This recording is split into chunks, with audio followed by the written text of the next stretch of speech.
On the question of North and South, I don't think the situation's as bad as the 60s or as bad as the anti-Hindi agitation of 1950s. As bad as the anti-Hindi agitation of the 1950s. Why is anti-Hindi agitation bad? We're off to a great start already. Dude, Sai Deepak is a perfect example of why Tamil Brahmins are generally not liked in Tamil Nadu. Because this jackass who has barely lived in who has not even lived in Tamil Nadu, grew up engyo valandirkan. He grew up somewhere in Vadakland, Vadakistan or whatever. And now he's talking massive shit about Tamil Nadu without even understanding the basics of Tamil Nadu politics. He doesn't understand the basics of Tamil Nadu politics. This guy claims that Tamil is created by a saying called Agathiyar. Yes. No, that's a common folk legend, or it's a Brahminical folk legend rather in Tamil Nadu. That Agathiyar was the guy that created Tamil. Again, just purely unscientific, by the way. It's unscientific drivel. No one created the Tamil language. Why it is kept boiling, this nasty venomous pot is kept boiling, is because of the most pernicious form of secessionist movement the history of this country has seen. It is Dravidianism and Dravidianism alone. Dravidam has completely given up any notion of separatism. In fact, if you look at any DMK cadres, not even Seaman,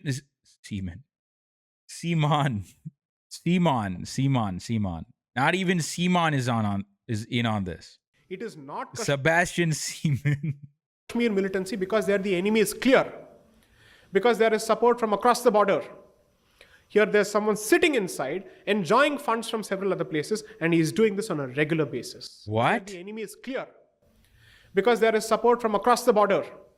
Across the border where? Does he think he's comparing it to Kashmir?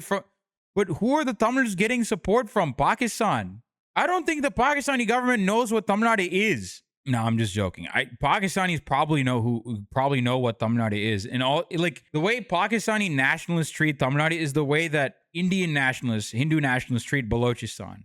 No, he's saying that Pakistanis are external enemies, but Tamils are internal enemies kind of beat. No, I know what he's saying. It's so stupid. He's just mad that Tamils don't like him. He doesn't speak in Tamil for a good reason. Because Tamils hate him. The people don't like him. Tamil Nadu hates him. And for good reason. You're annoying. Sai Deepak is a dude that thinks he's smarter than he actually is. Here there's someone sitting inside, enjoying funds from several other places, and he's doing this on a regular basis. And he's doing this since the birth of the Russian Revolution, because this movement also started in 1917. Wait, what? What? No! Did he just call us dirty commies too? Did he just call us based? If that's the case, he's just throwing every epithet at us. Oh, the Tamils are dirty communists. They're Pakistani agents. Yeah, Panda Man, I wish. I wish the DMK were more socialist and anti-caste. They're not. Dimuk are liberals extraordinaire. They're liberals. They're sock dems. Yeah, dude, our chief minister is literally named Stalin, and he's a liberal, man. I wish. I think Dravidianists must be held responsible. For what? For what? Our Tamil Nadu being better, economically more well off than whatever hellhole you came from? But the other side of the equation, I said this in my lecture at BHU. Everyone, from whichever part of the country they may be, if they think of themselves as Bharatiya, apart from their mother tongue, they must learn another Bharatiya language. Sai Deepak grew up in Andhra.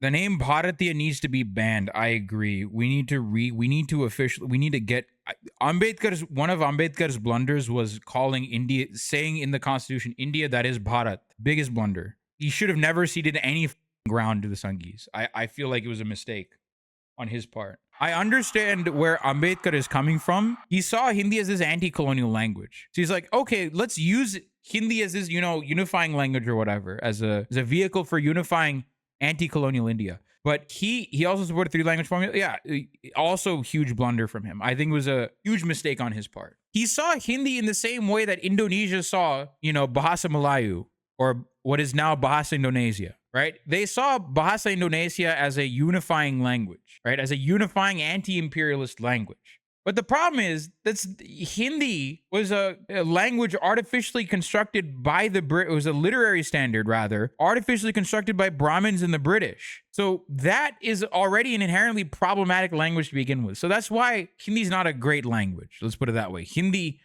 is not a great language. We just got done talking about how stupid it is to claim that Sanskrit is the oldest language. It's even dumber. So what should India's unifying language be? English. I mean, it's not what India's unifying language should be. It is English. That's the truth. It is English. That's the truth. That's the subcontinent's unifying language. Whether you like it or not, we are all speaking. We're all able to come together and be in one chat because we're speaking English. That's the world's unifying language as it is. For better and for worse, unfortunately. Which is why this dude is advocating against like Tamil and advocating for Hindi in English, by the way. English. Sai Deepak, Abhijit Chavda, Abhijit Ayar Mitra, Nirmala Sitharaman, all of these different folks are advocating for Hindi in English. I don't think India should be an official language. I have a very controversial take about the subcontinent, which is the honest truth of the matter is India and Pakistan and Bangladesh are fake countries. They are fake countries. Completely fabricated, nonsensical countries. A lot of people are going to hate me for this take. Is Sri Lanka a fake country? Yes, it is. It is the fakest country. Yes, Sri Lanka is a fake country.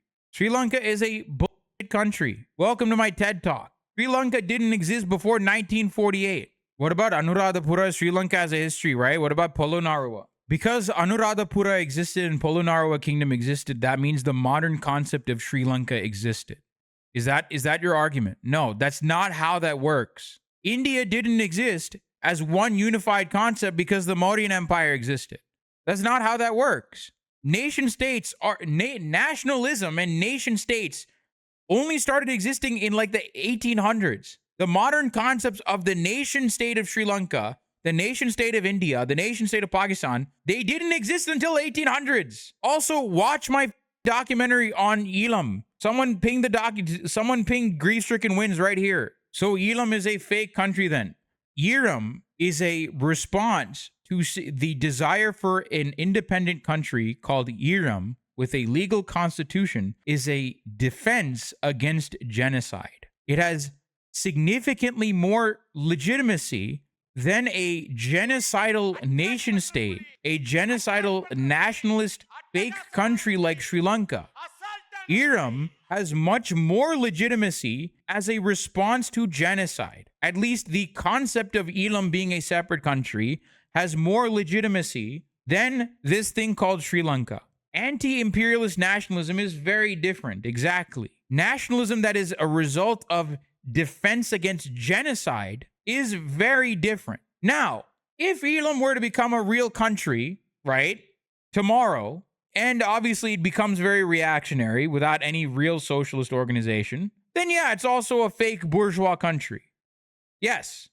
But yes, every country is fake. Canada is a fake country. The United States is a fake country. Mexico is a fake country. Every nation, China is also a fake country. Yes, all countries are fake. So we should only have homogenous indigenous ethno-states. You are misunderstanding what I'm saying. The entire point has flown over your head. What Sai Deepak is trying to do with Hindi imposition is he is trying to create a homogenous ethno-state. That's what Hindu nationalism is. That is what Sai Deepak is trying to do. Hindus are not a real ethnic group. There's no such ethnic group called Hindus. What Sai Deepak is trying to do by advocating for Hindu nationalism, he's trying to turn India into a homogenous ethno-state. You may learn a particular language because of economic reasons, because you have to move to some place or whatever. But I would want a greater integrative reason for learning another language. It shouldn't be just economics. Because you'll still learn the language, but ghrina to khatam nahi hogi na. I don't know what the fuck he's saying. Still go on. You're learning the language because that's your means of livelihood. You can't survive without it. But the poison within and the separatism within will not die. Which is why I switch to Hindi often. To say my complexion and Hindi get along really well. Don't worry. They will get along well. There's nothing wrong with it at all. What?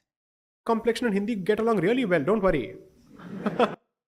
What a he really loves pleasing his North Indian masters. Incredible work. Yes, he's saying he's dark skinned. Yes. They will get along well. There's nothing wrong with it at all. After all, the purest form of Sanskrit has survived in the South, not anywhere else. If it were up to you, how would you have drawn the borders in 47? Partition was led by elites. Partition, no. I'm also not going to blanket say no partition either. I'm also not gonna say blanket nope. I'm Sinhalese, bro. Damn. How would anarchism look like in an Indian context? So this concept of India and Pakistan and Bangladesh and Nepal and all this wouldn't exist to begin with. It would just be workers, not just workers, but people in general, trying to build sustainable communities, sustainable, environmental friendly. Like I want trams in all these cities, right? I want trams in Chennai. I want trams in Pata. I want trams in Srinagar and Dras and Itanagar and all these different places. I just want infrastructure at the very end of the day. And anarchy works. Anarchy can build that. Or you can very easily, but inter-community cooperation would be needed for larger projects. Exactly, you would need that, but there's nothing within a libertarian socialist framework that prevents that from happening. So Mad Max, bro? No, it's not Mad Max, guys. It's not Mad Max. That's not what anarchy is. No, how do you do that without tax collection? Yes, councils and elections, yes. There would be no parties, no political parties, period, because all political parties would be bourgeois. There's no one way to do things. That's basically the point that I'm getting at. What I'm basically prescribing all depends entirely on the material conditions of that region. It depends on how the material conditions work. For historical reasons. So we will protect it. We don't have a problem with it at all. I can't have a problem with a language which has the very same script as Sanskrit. It does not have the same script as Sanskrit. This is also incorrect. South Indian language scripts are often used to write Sanskrit because they have evolved in a way. Malayalam script evolved directly out of Grantha, right? Malayalam and Tulu evolved out of Grantha. Some earlier form of Grantha called Pallava Grantha at some point. Kannada and Telugu evolved from the Brahmi script, but from a different branch called the Bhatti Prolu script. Bhatti Prolu script is what gave rise to Kannada and Telugu. And for a very long time, by the way, fun fact, before Kannada and Telugu got their separate Unicode blocks, a lot of people over at Unicode wanted to merge the two into one. So is Balkanization pro-anarchism? Balkanization is the creation of new ethno-states. Anarchism is the complete destruction of all nation states, but devolution of powers back to the community. That's what anarchism is at its very core. Yeah, Balkanization creates more states. That's not what anarchism wants. But anarchism posits that the best way of achieving autonomy for a group of people is through a libertarian socialist framework. Dravidians have a problem with Sanskrit, and that is why they have a problem with Hindi, is the calculation most people miss. Their problem is with the Hindu identity, and therefore everyone who represents the Hindu identity is a problem. No, because Hindu, it's a made-up identity. The term Hindu did not refer to what we now refer to as Hindus until the British came along.